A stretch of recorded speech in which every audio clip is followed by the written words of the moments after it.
This is me, looking at a screen, going through my daily life, trying to earn money just like everyone. अगर मेरा बस चले तो मैं नौकरी छोड़ के अपना खुद का कॉमिक स्टोर खोल लूँ। बट बात वही आ जाती है कि कितने पैसे कमा लूँगा। नमस्कार दोस्तों, मैं राज कॉमिक्स से संजय गुप्ता। दोस्तों राजकथाएं 16 आज रिलीज कर रहे हैं। अगर मैं आज की डेट में कोई भी कॉमिक्स की दुकान खोलता हूँ तो क्या वहाँ पर लोग कॉमिक्स खरीदने आएंगे? चलिए मैं आप लोगों के लिए और आसान कर दूं। मैं मार्वल से लेकर राज कॉमिक्स तक सब कुछ रखने को तैयार हूँ, लेकिन क्या लोग ये सब अफोर्ड कर पाएंगे? सीधा सा जवाब है ना और नहीं। ये सिलसिला तब शुरू होता है जब एक 7 साल के बच्चे को कॉमिक्स से इंट्रोड्यूस किया उसके लुधियाना वाले एक कजिन ने, और तब से लेकर अब तक ये सिलसिला कभी खत्म ही नहीं हुआ, या फिर ऑलमोस्ट हो ही गया था। मेरी तरह कई लोगों का इस फिक्शनल दुनिया से संबंध बिगड़ गए।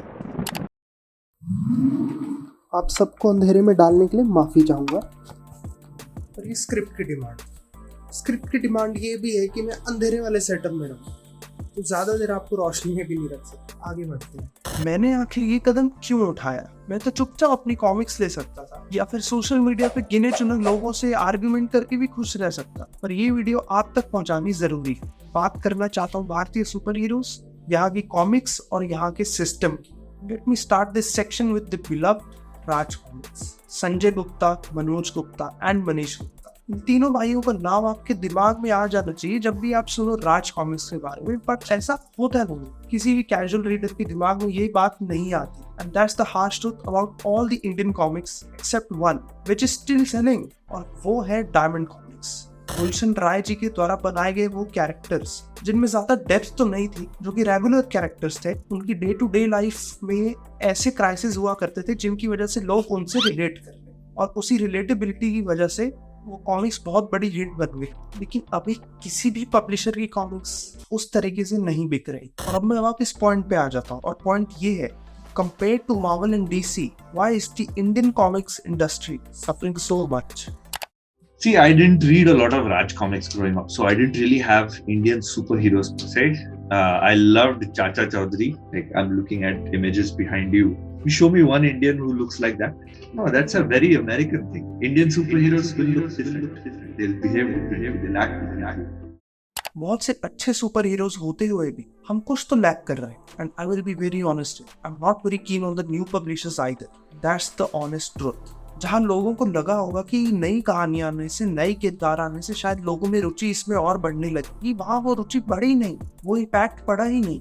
और ये प्रॉब्लम अभी की नहीं है, ये प्रॉब्लम काफी पुरानी। जब 80 के दशक में B grade film directors horror movies बनाने में लगे हुए थे, तब अगर उन्होंने ये सोच लिया होता कि नागराज धोबी डोगा पर भी कुछ बन सकता है, तो शायद आज की कहानी थोड़ी अलग होती। हमारे पास भी सुपर हीरो से रिलेटेड कोई अच्छी फिक्शनल स्टोरीज हो।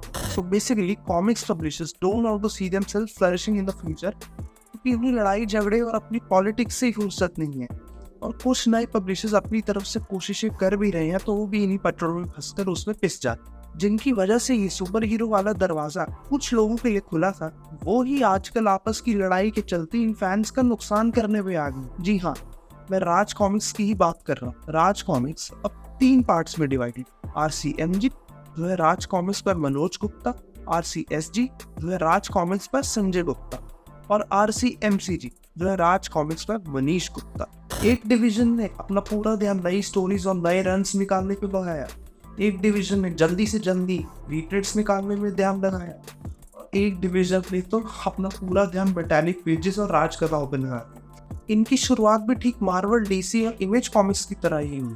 वही स्टेपल 80s का कलर्ड आर्टवर्क और कुछ अच्छी स्टोरीज जो कि उस समय के हिसाब से हमें बढ़िया लगती, और ऑब्वियसली जो आज के टाइम में उतना अच्छा काम नहीं करेंगी, और कुछ लोग ये बात मानने को तैयार ही नहीं। What the dog doing? और इसी के साथ मैं आप लोगों की ही शिकायत करने वाला हूँ।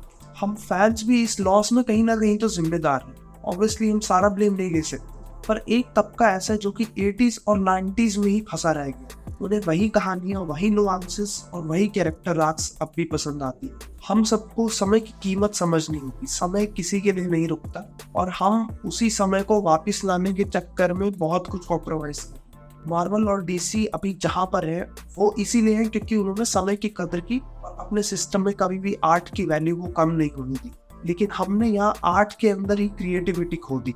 Not very long ago CMG release this comic called Azadi ki Jwala and I must say that the story is pretty good but अभी तक कंप्लीटली बट जो भी है मुझे पढ़कर बहुत अच्छा लगा। लेकिन कुछ फैंस ऐसे थे जिन्हें ध्रुव की उस मूछ से दिक्कत, मजाक नहीं कर रहा, आर यू किडिंग मी? इस मूड से दिक्कत है? ऐसे कितने वर्जन सभी ग्लोबली नोन सुपर हीरोज के बने होंगे जिन्हें एटलीस्ट एक चांस तो मिला ही था। कौन सा इटरेशन अच्छा है या बुरा वो सब हमें ही डिसाइड करना है, लेकिन उस डिसीजन के पीछे पहले उस कैरेक्टर को बनाने के लिए एनकरेजमेंट देना पड़ता है पब्लिशर्स को, जो कि मिसिंग है। लेकिन सबसे विनम्र मनीष गुप्ता जी ने कहा, भैया रुको, सस्ते रुपया हम लाएंगे, लेकिन सबसे विनम्र विनम्र विनम्र विनम्र। इसी एनकरेजमेंट का कभी कभी लोग बहाना लेकर अंधभक्ति करने में लग जाते हैं किसी एक आदमी, और इसी के साथ रैशनैलिटी आपका दिमाग छोड़ के दूसरे प्लेनेट पे जाके बस जाए। और अब मैं फिर से बाउंस बैक करता हूँ आजादी की ज्वाला पे।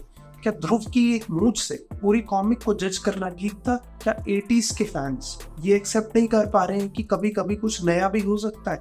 या फिर वो फैंस जो नॉस्टैल्जिया में बसे हुए हैं वो ये मानने को तैयार नहीं कि मार्केट में कभी कभी कुछ यूनिक भी हो सकता है? हमेशा आपको एक ही चीज तो नहीं मिल सकती, वही पुराने आर्टवर्क्स, वही कहानियां, वही बातें हमेशा। और जब इन्हें समझाने जाओ तो ऐसा लगता है कि आप बड़ी सी दीवार पे अपना सर मार रहे हैं। वीडियो बना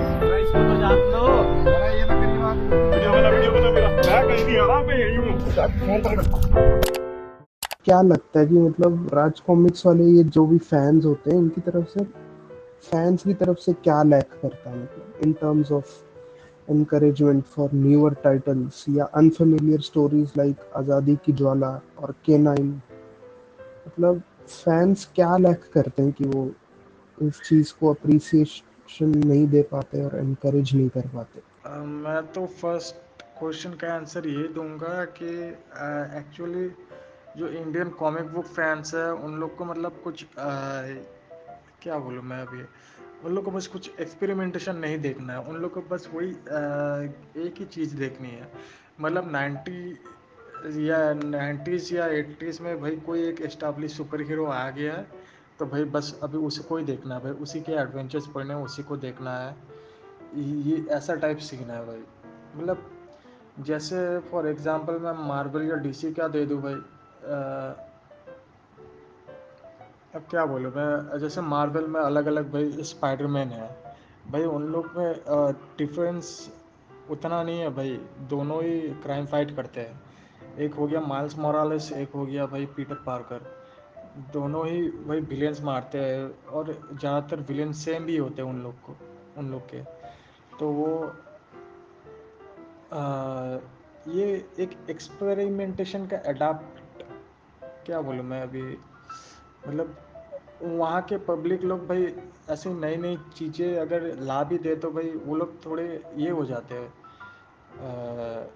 क्या बोलूँ मैं उसको, मतलब ये कर लेते हैं, पसंद कर लेते हैं। लेकिन यहाँ के जो मैंने देखा है भाई, तो अभी कोई भी ग्रुप में देख ले, वो ग्रुप में भाई कोई भी एआई से बना हुआ कुछ आर्ट डाल देता है तो सब बोलने लगता है भाई ये घिसी पिटी है या ये है वो है। और भाई खासकर तो मैं बोलूँगा ओरिजिन स्टोरीज़ भाई, ओरिजिन स्टोरीज़ कुछ अलग करना चाहिए भाई। अभी जैसे सिल्वर एज हो गया, गोल्डन एज हो गया भाई, सुपर हीरो का थोड़ा ओरिजिन चेंज भी कर सकते हैं भाई बीच में।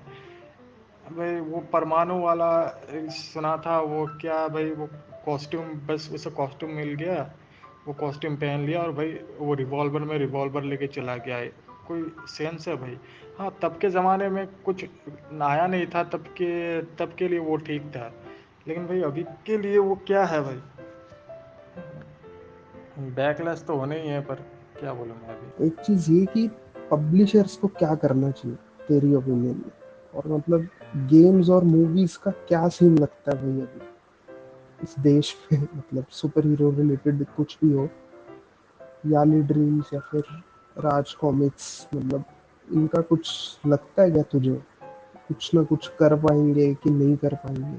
भाई कर पाएंगे नहीं कर पाएंगे भाई, ये तो छोड़ने के बाद ही पता चलेगा भाई। ये पब्लिशर वाले हजार लफड़े चालू कर देते हैं भाई।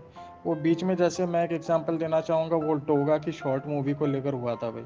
वो लोग पहले से सबसे 50-50 रुपए उठा लिया भाई। ठीक है, मैं भी तैयार हूँ 50 रुपए देने में भाई शॉर्ट मूवी के लिए, लेकिन भाई कंटिन्यू तो करो सीरीज भाई। सबसे 50-50 रुपए ले लिए वो शॉर्ट मूवी के लिए।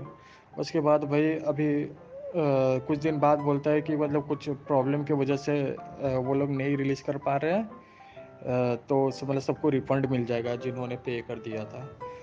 और भाई अच्छा ठीक है, रिफंड भी दे दिया, चलो वो रिफंड भी दे दिया, प्रोजेक्ट भी वैसे ही सीज करके रख दी भाई। वो तो भाई कौन सी कंपनी ने बनाए थे मैं भूल गया नाम, लेकिन उन्होंने कुछ महीने बाद भाई वो फोकट में ही रिलीज़ कर दी यूट्यूब में।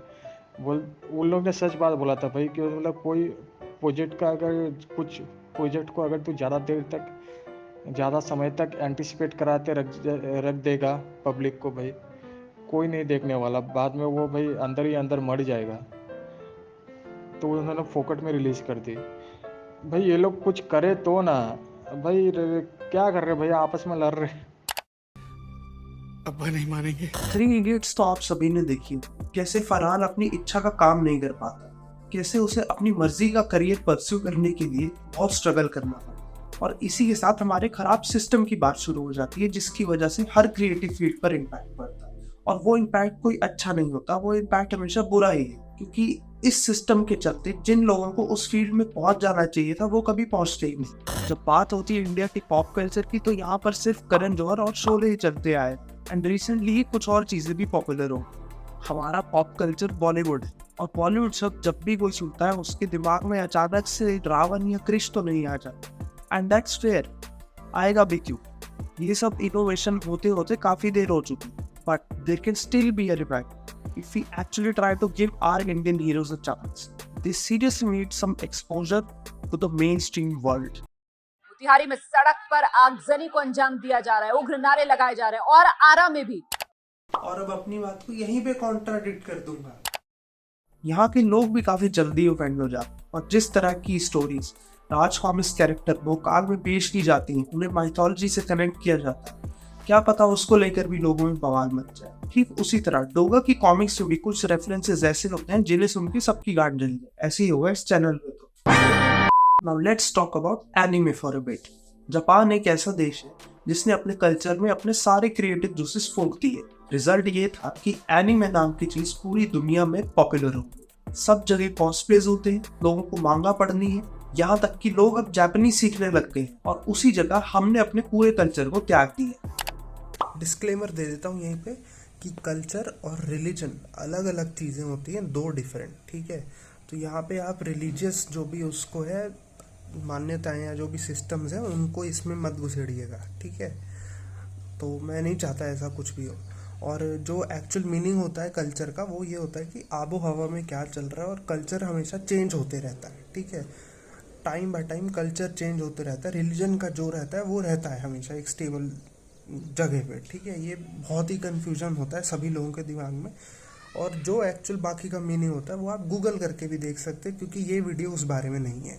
We have super heroes who have a fuck ton of potential, but यहाँ पे उन्हें उस हिसाब से कोई चाहता ही नहीं, और आधा देश इनके बारे में जानता तक ना। कभी राज कॉमिक्स ने इस बारे में कुछ गौर किया, और ना ही पब्लिक को कभी कुछ पता लगा। सभी ने जब मार्वल और डीसी को ज्यादा एंजॉय करना शुरू किया, तब कहीं ना कहीं इनकी कहानियां फीकी पड़ने लगी, और मार्केट से भी इनकी जगह कम होती चली। राज कॉमिक्स का जो पोटेंशियल होना चाहिए था वो कहीं ना कहीं दबता चला गया। एक ऐसा सुपर हीरो यूनिवर्स जो कि बचपन में देखकर हमें बहुत ज़्यादा प्रॉमिसिंग लगा करता था, आज की डेट में जब आप उन्हें देखते तो आप बोलोगे यार आखिर ये चल क्या रहा है। क्या कभी ये लोग ट्रेलर के अलावा पूरी सीरीज भी निकालना शुरू करेंगे, या फिर अपनी कॉमिक्स को जल्दी प्रिंट करके उसके नेक्स्ट पार्ट्स देना हमें शुरू करेंगे? आखिर वो कब स्टार्ट होगा? Warning. Security breach in level B2. Warning. Level B8. Warning. Security breach in level B. Kill the guy.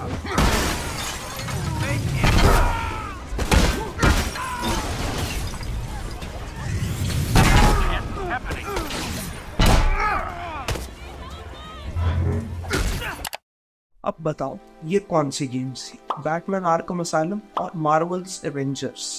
काफ़ी एसेंशियल पार्ट होता है गेम्स का। ओह वेट, आपको ये तो नहीं लग रहा कि 2002 में गेम्स बनने शुरू हुए थे? कॉन्डेसेंडिंग साउंड नहीं करना चाहता, लेकिन बहुत से लोगों को अभी तक ये नहीं मालूम है कि गेमिंग कब शुरू हुई और इसका ओरिजिन क्या है, not in the Indian comics community at least. Gaming में हमेशा डीसी मार्वल के किरदार मौजूद थे। 1979 से लेकर अब तक हमेशा से इन लोगों ने कला के ऊपर काफ़ी ध्यान दिया और अपनी इस कला को कभी भूले नहीं। लेकिन भारत में कुछ ऐसा हुआ कि यहाँ पे कला के उस क्षेत्र में कभी कुछ प्रगति का साइन दिखाई ही नहीं दिया। फिर क्यों? देखिए, मैं कोई ज्ञानी नहीं हूँ और मैं हमेशा फैक्ट्स भी नहीं बोल पाता, लेकिन इस वीडियो में मैंने अपने रिसर्च और एनालिसिस को आपके सामने रखने की कोशिश की। भारत में राज कॉमिक्स के पब्लिशर्स को ये आइडिया भी नहीं हुआ कि गेमिंग इंडस्ट्री में क्या क्या किया जा सकता है और इस बारे में उन्होंने कभी सोचा भी नहीं। इसी के साथ ये बोलना सही होगा कि अलग अलग आर्ट फॉर्म्स की रिस्पेक्ट भारत से ज़्यादा बाहर ही की गई, मेनली वेस्टर्न और कुछ नॉर्थ ईस्टर्न देश जैसे जापान, कोरिया और Philippines. Gaming is one of the art forms that should have been encouraged in a healthy way. एक और डिस्क्लेमर देने आ गया हूँ। मैं यहाँ पे बच्चों को BGMI खेल खेल के पूरा दिन बिगड़ने की सलाह नहीं देना चाहता। मैं गेमिंग को एज अ आर्ट फॉर्म और उसको मतलब as a in a healthy way promote करना चाहता हूँ, ठीक है। जो ई स्पोर्ट्स खेलते हैं और जो प्रो कॉम्पिटिशन्स में जाते हैं उनकी बात अलग है, और मोबाइल गेमिंग पे मैं इतना ध्यान नहीं देता हूँ, मैं फोकस नहीं करता हूँ मोस्ट ऑफ द टाइम, ठीक है। फिर से यही बोलूँगा कि ये वीडियो उस बारे में नहीं है, लेकिन ये चीज़ें बोलना कभी कभी ज़रूरी हो जाती है, क्योंकि लोग कैसे लोग हैं वो हमेशा ब्लैक एंड वाइट में देखते हैं लाइफ को, तो इसलिए ये बताना बहुत ज़रूरी है। देखो आगे आगे देखो यार, मैं आराम करूँगा। Art and creativity can represent you on a global level, जैसे जापान को एनीमे करता है और उसका इम्पैक्ट आप सभी को देखने को मिलता है। Krrish is fine, but we have our own actual super heroes which have its own history and which needed recognition through various art forms like gaming, movies, TV shows and better marketing throughout the nation, because Maharashtra के नीचे और बंगाल के आगे भी देश exist करता है और उनको भी इसके बारे में पता होना चाहिए। आखिर में इन सब से हम कंक्लूड क्या करते हैं, ये मैं खुद नहीं समझ पाया। मैं चाहूँगा कि आप सब लोग कमेंट करके नीचे बताएं। इसी वीडियो के साथ मैं अपने इस चैनल की शुरुआत करने जा रहा हूँ। I hope you like it. मैं फ्यूचर में ऐसी वीडियोस और बनाऊँगा, लेकिन मुझे उसमें थोड़ा सा और टाइम लगे, क्योंकि मुझे जॉब भी करनी होती है और स्क्रिप्टिंग से लेकर एडिटिंग तक सब काम मैं ही संभालने वाला हूँ। तो मैं आशा चाहूँगा कि आप इसी तरह इस चैनल पर टिके रहें और मेरी अगली वीडियोज़ का वेट करें। चलो फिर चलता हूँ अब।